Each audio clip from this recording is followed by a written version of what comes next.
మీ మీ party నాయకులు చాలా మంది అక్రమ కట్టడాలు కట్టారంట కదా. సబితా ఇంద్రారెడ్డి, పట్నం మహేందర్ రెడ్డి మీ హయాంలో ఉన్నప్పుడు చాలామంది కేటీఆర్ 111 జీవోని ఉల్లంఘించి జన్వాడ ఫామ్ హౌస్ కట్టిండు. ఇవన్నీ మీ మీదనే తోస్తున్నారు కదా ఇప్పుడు కాంగ్రెస్ వాళ్ళు.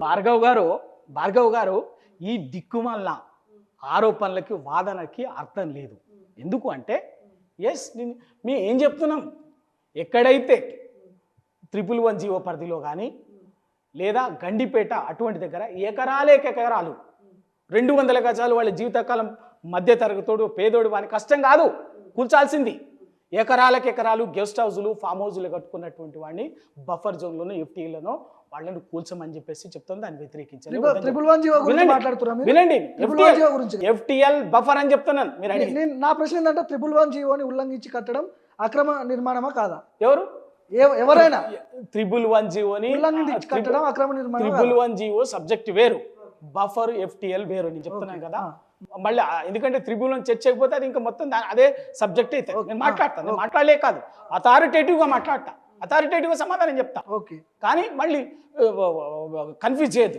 ఇవాళ మీరు రాజకీయ కక్ష కోసం దురుద్దేశాలతోటి మీరు బదనాం చేయాలనుకునేటువంటి వాళ్ళని టార్గెట్ చేయటం కాదు, అందరినీ చేయండి. మొట్టమొదటి ఎవరికండి చెప్పింది కేటీఆర్ గారు స్వయంగా ఏం చెప్పిండు, మీ రెవెన్యూ మంత్రిది ఉన్నది అక్కడ ఎకరాల్లో ఉన్నది, ఆ రెవెన్యూ మంత్రి సోదరుడిది ఉంది, మీ పార్టీ ఎమ్మెల్యేలు ఉన్నాయి, పెళ్లి చెప్పింది కేవీ రామచంద్రరావు ఉన్నాయి, ఇవన్నీ ఉన్నాయి, ఇవన్నీ కూల్చండి. వాళ్ళే చెప్తున్నారు కదా ప్రెస్ మీట్లు పెట్టి కూల్ చేసుకోండి,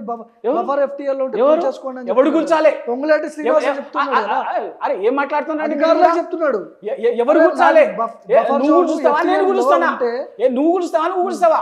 ప్రభుత్వం నువ్వు నడుపుతున్నావా నేను నడుపుతున్నానా? మాట్లాడటానికి అర్థం లేదు. హైడ్రా అధికారులు వేరు, ప్రభుత్వం వేరు కదా. హైడ్రా ఎవడు?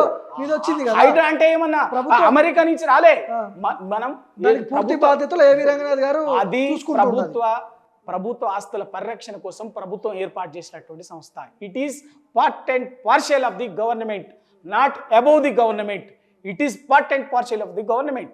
నీ డైరెక్షన్ ఇచ్చి అది చేపించండి. మరి మీకు హైడ్రా నీకు ఇదే మీరు చెప్పిందే, మీరు చెప్పినటువంటి ఎఫ్టీఏలు బఫర్లు అంటున్నటువంటిదే స్వయంగా ముఖ్యమంత్రి సోదరుడు తిరుపతి రెడ్డి గారిది దుర్గం చెరువులో ఉంది అని చెప్పేసి చెప్పి నోటీస్ ఇచ్చింది. మరి పేదోడికి ఏమో మిద్దె తరగతుడికో నోటీస్ ఇవ్వకుండా తెల్లారికల్లా రాత్రే వాడి ఇంటి మీదకి వాడు లేవకముండే పళ్ళు దుమ్ముకోకుండానే ఇంటి మీదకి పోయి బుల్డోజర్ తీసుకుపోయి నిర్దాక్షిణ్యం కూల్చేసి పిల్ల జల్లాన్ని చూడకుండా రోడ్డు మీద పడేస్తున్నటువంటి మీరు మీ ఇంత తెలిసినటువంటి మరి మీకు ఎందుకు నోటీస్ ఇస్తారు? 45 రోజులు అవుతుంది, కోర్టుకు పోయి తెచ్చుకుంటారు. ఇదా మీరు వాడికి చెప్తారండి? హైడ్రాలో మీరంటున్నటువంటి దాన్ని ఎవరిని ఆపడలేదు. మీరంటున్నటువంటి గండిపేట కానీ హుస్సేన్ సాగర్ కానీ హిమాయత్ సాగర్ కానీ ఉస్మాన్ సాగర్ కానీ ఎక్కడైనా కూడా ఫామ్ హౌజులు గెస్ట్ హౌజులు ఎవరైనా బఫర్లో ఎఫ్టీఏలో ఉంటే కూల్చని ఎవ్వరు ఆపలేదు, కూల్చడాన్ని వద్దని ఎవరు అనట్లేదు. మీ పేర్లు సోషల్ మీడియాలో ఇంత పెద్ద పోస్టులు పెడుతున్నారు కదా, పొద్దున్న లేస్తే హైడ్రా రేవంత్ రెడ్డి వస్తున్నాడు, కూలుస్తున్నాడు, పోతున్నాడు, పేద ప్రజల కన్ఫ్యూజన్ లేదా? అదే కదా ఖచ్చితంగా నేను చెప్తున్నది.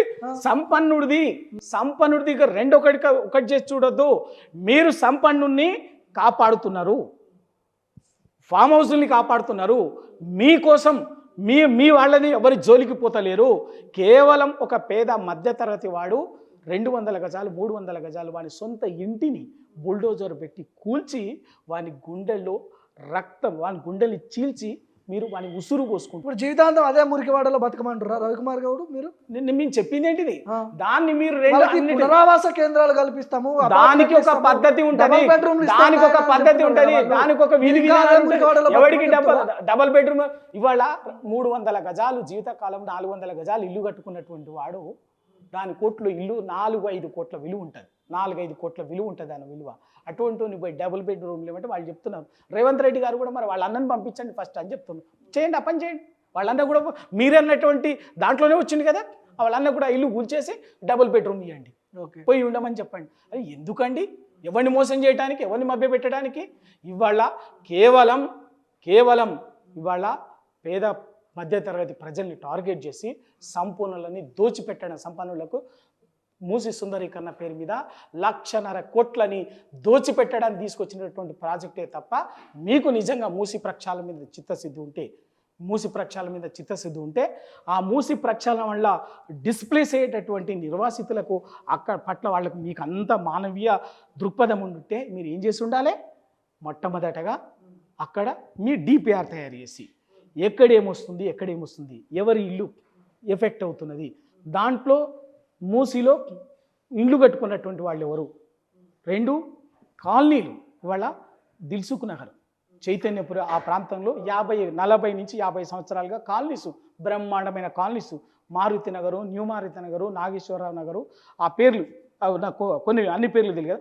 ఆ కాలనీసు ఎవ్వరు వాటిని కబ్జాలు చేసి కట్టుకున్నవి కాదు, వాళ్ళు ఎక్కడో గవర్నమెంట్ భూములు కావు, బాజాప్తా లేఅవుట్లు చేస్తే కూడా పర్మిషన్స్ ఇస్తే మున్సిపాలిటీసు MCH పర్మిషన్స్ ఇస్తే ఇండ్లు కట్టుకున్నారు. ఇవాళ కాదు 30-40 సంవత్సరాల క్రితం వెల్ డెవలప్డ్ కాలనీస్, స్లమ్స్గా మురికివాడలు కావు అవి, వెల్ డెవలప్డ్ కాలనీస్. ఎక్కడ మురికివాడలు ఉన్నాయి? మీరంటున్నట్టు చాదర్ఘట్ ప్రాంతంలో శంకర్ నగర్, న్యూ శంకర్ నగర్, చాదర్ఘాట్ బస్తీ, ఓల్డ్ మలక్పేట, అవి కొన్ని స్లమ్స్. ఇప్పుడు వాటి వల్లనే కదా మీరు రెండింటిని కలిపి రోడ్ల మీదకి వస్తున్నాయి కదా వర్షాలు, ఇళ్ళకి డ్రైనేజ్ వాటర్ వస్తున్నాయి, చిన్న కబ్జాలే పెద్దగా అయిపోతున్నాయి కదా ఈరోజు. సో దాన్నే ప్రక్షాళన చేస్తామంటారు వాళ్ళు. మీరు చెప్పేది మీరు మీ ప్రక్షాళన పేరు మీద ఎవరిని మీరు దానికి సంబంధించినటువంటిది ఎక్సర్సైజ్ చేయాలి. ఇది ప్రాజెక్టు, ఈ ప్రాజెక్టులో బ్రిడ్జ్ ఇక్కడ వస్తుంది, దీనికోసం ఇంత తీసుకుంటున్నాము, ఇక్కడ పోతుంది, ఇది పోతున్నటువంటి వాళ్ళల్లో పేదవాడేవాడు ఒరిజినల్ కొనుక్కొని కట్టుకున్నటువంటి మధ్యతరగతి వాడి ఇల్లు ఏది, ఇంకా ఇల్లు అనేది తీసి వానికి పేదోడికి ఎట్లా సహాయ పునరావాసం చేయాలి, మిడిల్ క్లాస్ వాడు కొని కట్టుకున్నటువంటి వానికి ఎట్లా R&R ఇవ్వాలి, ఇవన్నీ కూడా పెట్టి మాట్లాడి అక్కడ స్థానికంగా కాలనీ అసోసియేషన్స్ ఉన్నాయి, పబ్లిక్ ఉన్నారు, విక్టిమ్స్ బాధితులతో మాట్లాడాలి, బాధితులతో సమావేశం పెట్టి ఒప్పించాలి. ఆ కాలనీ సంక్షేమ సంఘాలు ఉన్నాయి, వాళ్ళని కూర్చోబెట్టి మాట్లాడాలి.